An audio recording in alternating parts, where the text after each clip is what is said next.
روزہ ہمیں یہی سکھاتا ہے، نماز ہمیں یہی سکھاتی ہے، حج ہمیں یہی سکھاتا ہے، اسلامی عبادات سے یہی کچھ ہمیں سیکھنے کو ملتا ہے کہ ہم اللہ کے بندوں کے ساتھ کیسا سلوک رکھیں۔ بسم اللہ الرحمن الرحیم۔ حضور اکرم صلی اللہ علیہ وسلم نے ارشاد فرمایا، من نفس عن مومن قربۃ من قرب الدنیا نفس اللہ عنہ قربۃ من قرب یوم القیامہ۔ جو شخص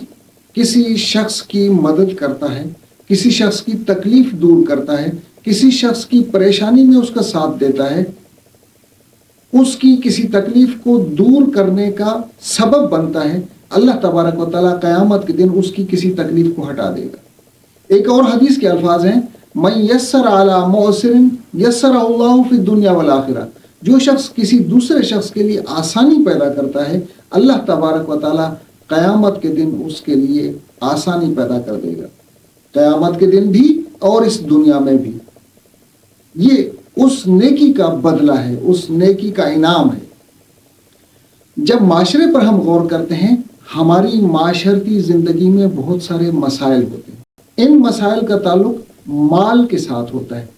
چونکہ مال و دولت اس دنیا کی زندگی گزارنے کے اسباب کے طور پر اللہ تبارک و تعالیٰ نے پیدا کیے ہیں، اور اس کے ساتھ تعلق رکھنا انسان کی بنیادی مجبوری ہے۔ اللہ تبارک و تعالیٰ نے اپنی تقسیم کے لحاظ سے کسی شخص کو کم دیا، کسی شخص کو زیادہ دیا۔ اگر کچھ وسعت ہوتی ہے، اگر کہیں پر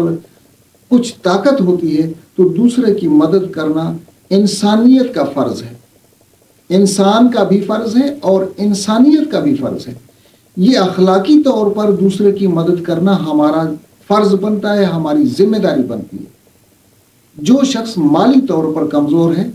ہم اپنے محلے کی کریانہ کی دکان پر جب جائیں گے، وہاں سے ہمیں ایسے لوگوں کی لسٹ مل سکتی ہے جو معاشی طور پر کمزور ہوں گے، جو لوگ اپنی ضروریات مہیا نہیں کر سکتے ہوں گے،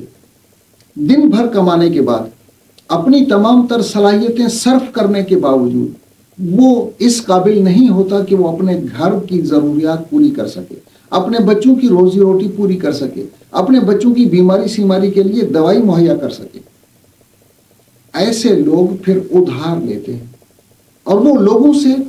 مانگتے نہیں ہیں۔ لا یسألون الناس الحافا، قرآن کہتا ہے وہ لوگوں سے لپٹ لپٹ کر مانگا نہیں کرتے، سفید پوشی کا بھرم، سفید پوشی کو برقرار رکھتے ہیں، لوگوں سے مانگتے نہیں۔ تو ایسے لوگوں کو ہماری ذمہ داری ہے کہ ہم ڈھونڈیں، اپنے گلی میں، اپنے محلے میں، اپنے پڑوس میں، اپنے شہر میں، اپنے علاقے میں ایسے لوگوں کو ڈھونڈ کر، اور اگر ہم کچھ خرچ کرنے کی پوزیشن میں ہیں، اگر کچھ ہم دینے کی پوزیشن میں ہیں، اگر ہماری ذات سے کسی کو کوئی سہولت اور آسانی مل سکتی ہے تو ہمیں ضرور کرنا چاہیے، اور مدد ایسے لوگوں کی کرنی چاہیے، نہ کہ وہ لوگ جن کا پیشہ ہی مانگنا ہے، روزانہ صبح شام سارا دن اور ہمیشہ کے لیے جو لوگ مانگتے رہتے ہیں۔ حضور اکرم صلی اللہ علیہ وسلم کی ایک حدیث کا مفہوم یہ ہے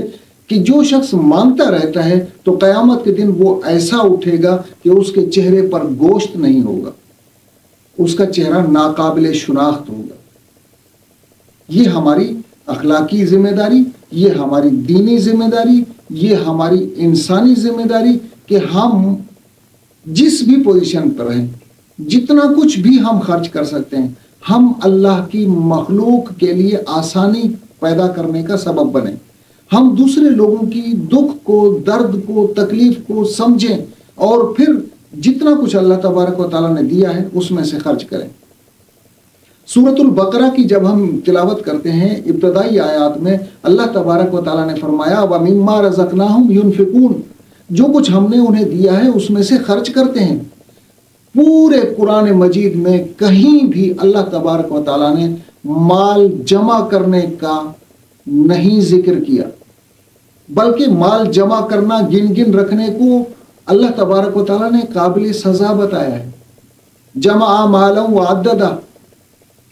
مال کو جمع کرتا ہے، گن گن کر رکھتا ہے، یہ قابل سزا جرم بن سکتا ہے۔ ترغیب دی خرچ کرنے کی۔ روزہ ہمیں یہی سکھاتا ہے، نماز ہمیں یہی سکھاتی ہے حج ہمیں یہی سکھاتا ہے، اسلامی عبادات سے یہی کچھ ہمیں سیکھنے کو ملتا ہے کہ ہم اللہ کے بندوں کے ساتھ کیسا سلوک رکھیں،